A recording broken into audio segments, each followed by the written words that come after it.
live music and a lavish buffet.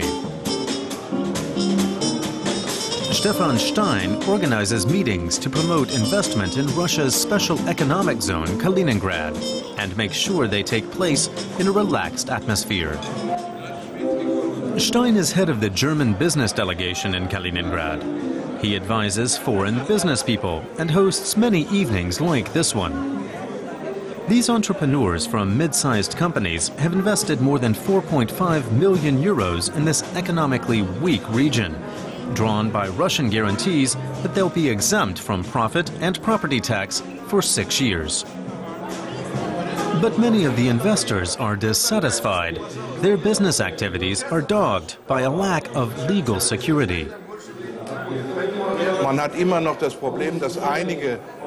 The problem remains that some are still more equal than others.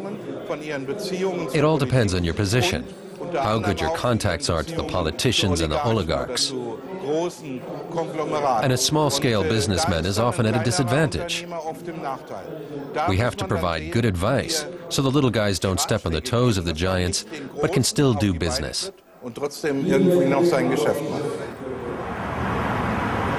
A second problem in Kaliningrad is the infrastructure. Stein explains the difficulties using the example of a new company on the market. German baby food manufacturer HIPP is building a factory on the outskirts of the city. If an investor wants water, he has to drill for it. If he wants electricity, he has to pay huge sums just to be hooked up. And in the case of HIPP, there isn't even a gas connection. It won't come for several years. As I see it, these infrastructure problems are the main reason investors are reluctant to come here.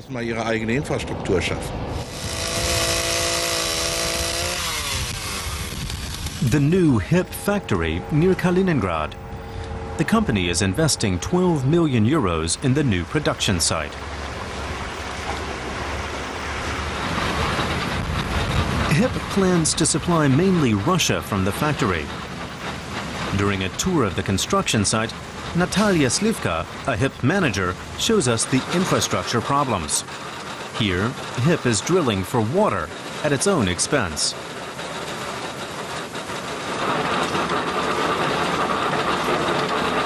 Stefan Stein says the Russian authorities are providing no help, but he also has some good news.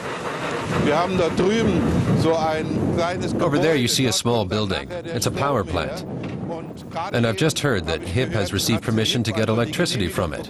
That sounds very good.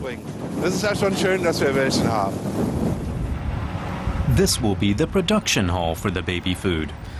Natalia Slivka shows us how it will look one day. Deliveries will come to this area.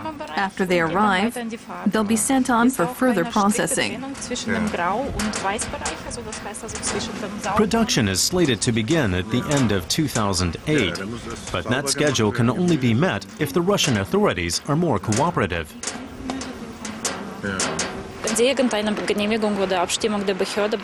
If you need a government permit, it has to be clear how long that will take.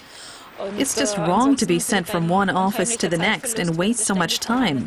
There's a lot of room for improvement.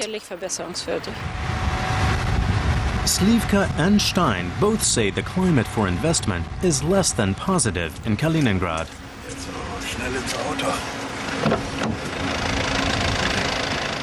Framework conditions were improved 2 years ago, but so far they've only attracted 50 major companies, including HIPP, to the special economic zone.